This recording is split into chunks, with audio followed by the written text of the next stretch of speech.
This is element number 4, implement training of an ASEAN competency standard. Plan, prepare the training. The start of this section is an explanation of what is required in the planning process.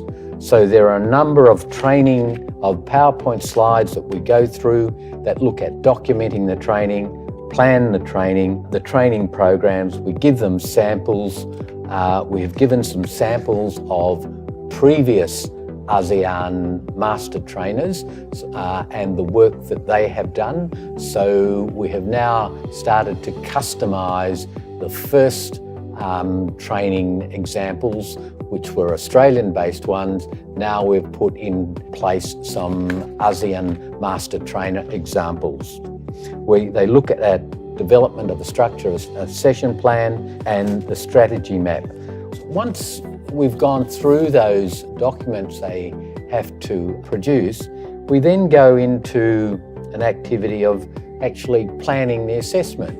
So now, as I said before, there is a project within the training phase. So they're sitting down and actually doing the work of the assessment task. So they need some time in which to do that. And both the trainers, that is Judy and I, our role at this time is to move around each of the small groups in pairs and ask some questions about what they're doing to help them clarify their understanding of what they're required to do. So we're also getting information back from them as to whether they understand how to do the plan and training. So they are building up a picture of their skills and abilities as each of the couple of days that we allow for planning goes ahead.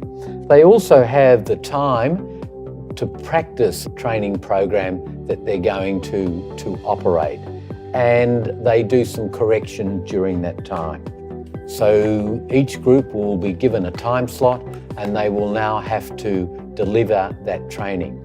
So what is happening with the other members of the group whilst the pair are delivering the training? Well, they're acting as students and evaluators and assessors. They have to give feedback to the delivering pair on their performance. It is a structured feedback and have they met the necessary performance criteria from their point of view. Now, once the trainees have delivered their training process, they are then able to collect the evaluation forms and they then need to do a self-evaluation of their training, and they need to document that.